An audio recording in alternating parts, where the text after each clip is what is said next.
What is God's biblical plan? Ano ba ang plano ng Diyos? Pag-usapan po natin yan sa devotion natin na ito.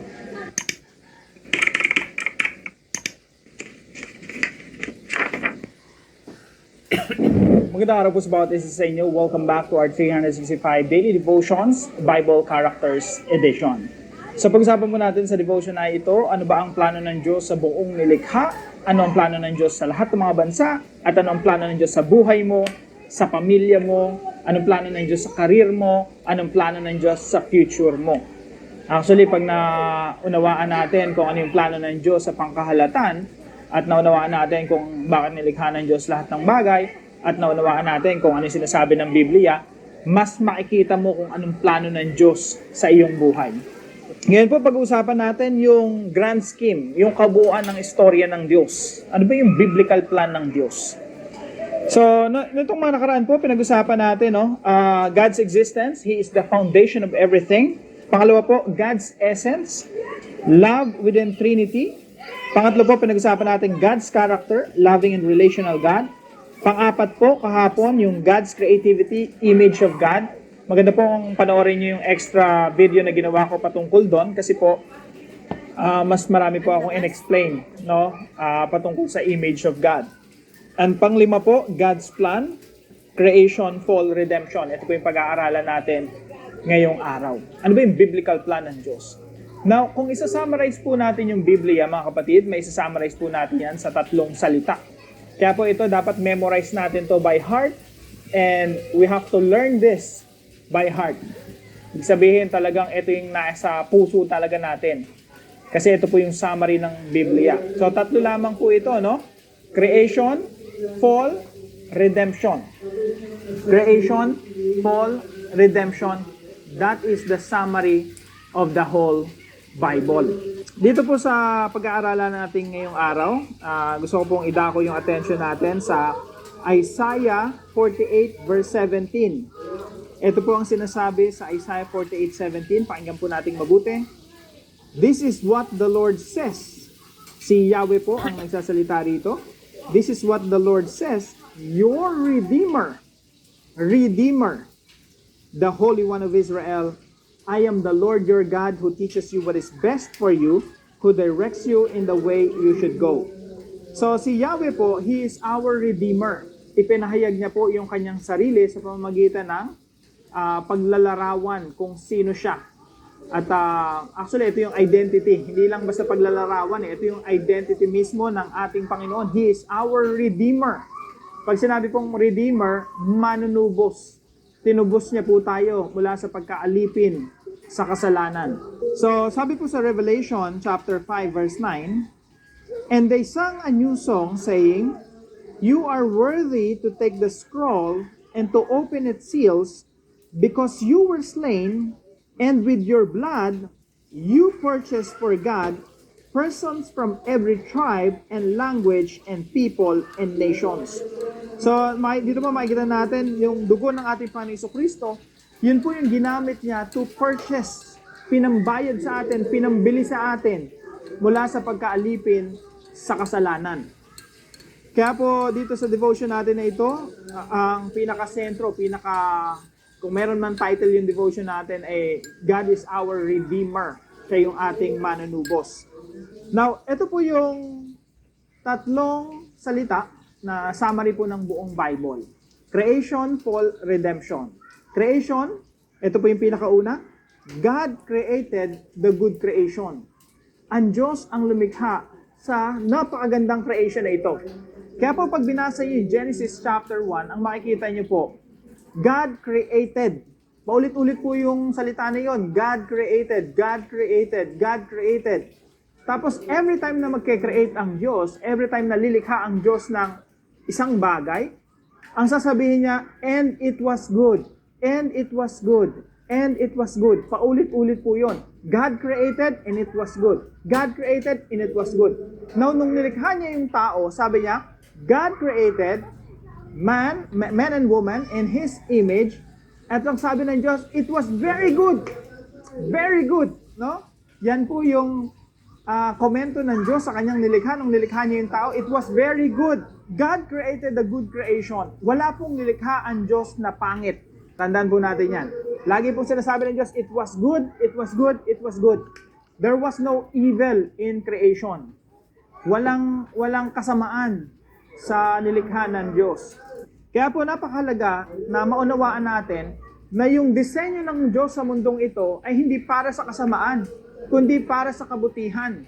Ang disenyo ng Diyos sa buong creation na ito ay upang mapuno ito ng kaluwalhatian ng Diyos. That was God's original design. Nung nilikha ng Diyos ang tao, particularly ikaw at ang pamilya mo, ang asawa mo, anak mo, ang bawat membro ng pamilya mo, pati karir mo, ang intensyon ng Diyos dyan maganda at mabuti. Kaya lang naman, pumapangit yung buhay natin, kaya nagkakaroon ng broken family, broken marriages, kaya naman nagkakaroon ng kasamaan, ng gera dito sa mundo, dahil sa kagagawa ng tao. But that is not God's original design in His creation. Kaya po yung pangalawang istorya, yung second phase of the story, God combats the evil of the fall. Ibig sabihin, nagkaroon po ng fall, nagkaroon ng pagkahulog sa kasalanan. Sila Eva at Adan po, inutusan ng Diyos na huwag kakain ng bunga ng pagkakaalam ng mabuti at masama, pero mas pinili nila Eva at Adan na magrebelde sa Diyos. Itong pagre-rebelde po nila na ito sa Diyos, ito po ang simula ng fall, ng pagkahulog ng tao sa kasalanan. Dito na rin po nagmula ang samot-saring mga kasamaan na ginagawa ng tao. Lahat po ng magandang ginawa ng Diyos dito sa mundo, pilit sinisira ng tao. Again, pag-aasawa, marriage. It was a good thing. God intended good for marriage, pero ang ginagawa po ng tao, yung magandang nilikha ng Diyos, sinisira. Kaya nga nagkakaroon ng separation, nagkakaroon ng divorce, nagkakaroon ng pag-aawayan, nagkakaroon ng hidwaan sa pagitan ng mag-asawa. Kaya po, kung ang iyong buhay pag-aasawa ngayon ay hindi nasasalamin yung original na intensyon ng Diyos, isa lang masasabi ko sa iyo, you need Jesus. Kasi si Jesus po yung nagre-restore ng marriage. Not just marriage, but all relationships. So God created a good creation.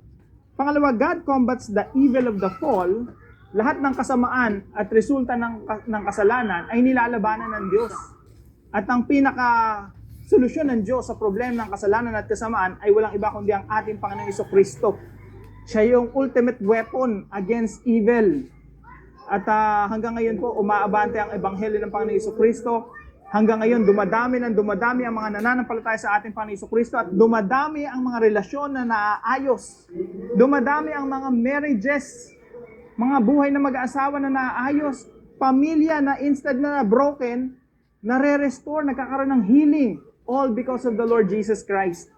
At we can look forward into the future that the world will become better. The world will be transformed. The world will be renewed. The world will be healed and changed by the gospel of the Lord Jesus Christ because Jesus is the hope of the world. At yan po yung pangatlong phase ng storya, yung redemption. Si Jesus Christ ay sinugo ng Diyos Ama bilang Redeemer. He purchased people by His own blood. At lahat po ng binabayaran ng dugo ng ating Panginoon Jesucristo ay nababago. Nagkakaroon ng transformation. At sila na mga na-transform ay nagiging ahente ng Diyos, agent ng Panginoon Jesucristo, agent of change, agent of transformation. Sila na mga nabago, sila na mga binago ng Diyos ay ginagamit ng Diyos para baguhin ang marami. Baguhin ang kanilang mga pamilya, kanilang mga trabaho, kanilang mga negosyo, kanilang mga pinamumunuan, hanggang sa yung buong mundo po magkaroon ng transformation. And the solution of God to the greatest problem of humanity, which is sin, is none other than the Lord Jesus Christ. Kaya po wala po akong sawang ipangaral ng Panginoong Jesucristo sapagkat siya ang solusyon sa problema ng sangkatauhan. Si Jesus ang magsasaayos ng mundo. Si Jesus ang magsasaayos ng mga bansa. Si Jesus ang magsasaayos ng mga komunidad. Si Jesus ang magsasaayos ng mga pamilya, mga tribo, mga lahi. Si Jesus ang magsasaayos ng buhay mo. Yan ang plano ng Diyos.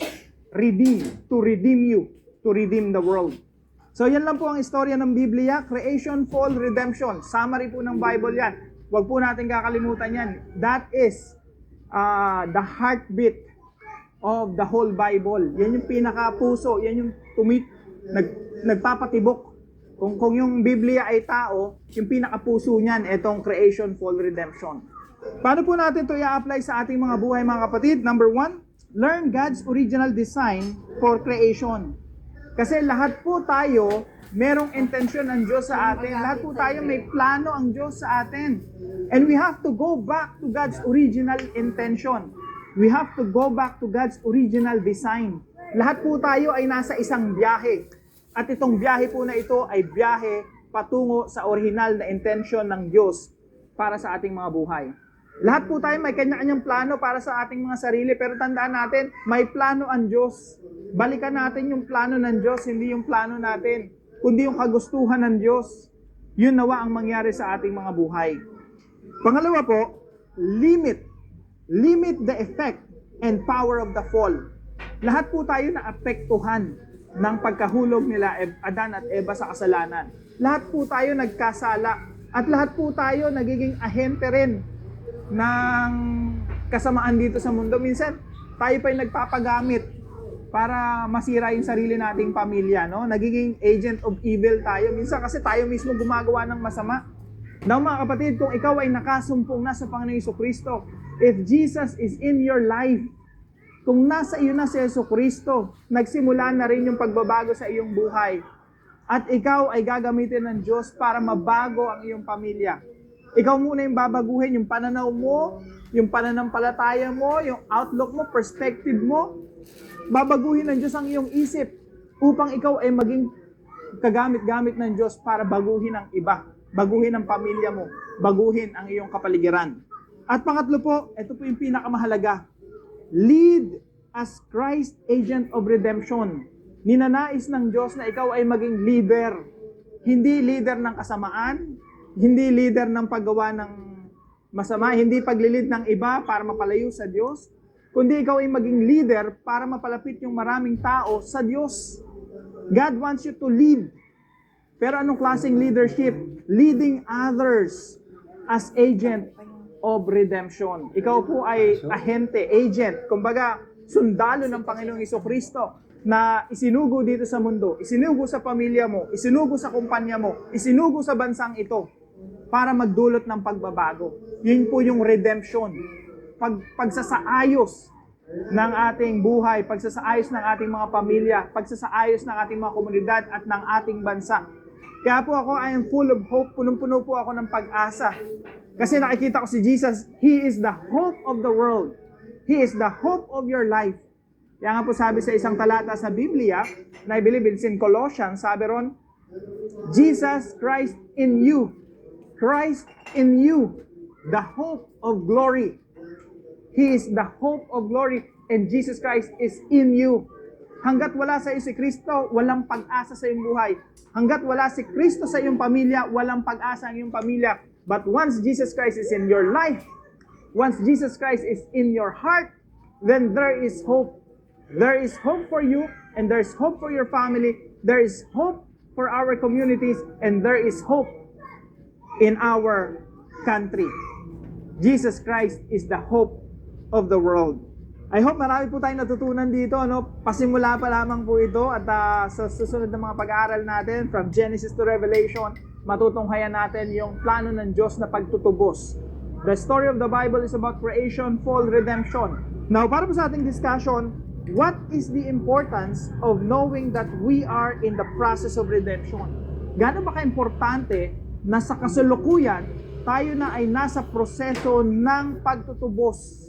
Pag-usapan po natin yan sa ating mga discussion groups at tayo po ay manalangin. Lord God, You are my Redeemer. Thank You because when I look at the world and even at my own heart, I can see how broken things are. Yet, I am grateful that You didn't walk away from us. You made everything good. And even when we fall, You already had a plan to bring us back to You. Thank You for Jesus, for choosing grace when we deserve judgment. Help me trust You when I don't understand everything.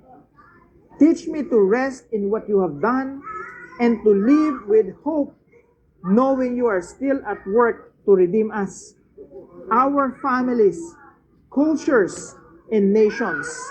In Jesus' name, amen and amen. Kung kayo po ay naiingayan dito sa devotion natin na ito, kasi meron po kaming activity sa church. So, just bear with me, no? At I hope, bagamat maingay, pero sana maayos yung microphone ko para hindi masyadong maingay.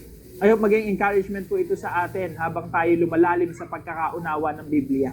Gusto ko po magpasalamat sa partner po natin sa devotion natin ito, si Sister Rita. Maraming salamat po sa inyo. At ang Lord po ang magpala sa inyo. Now, kung kayo po ay may natutunan sa devotion,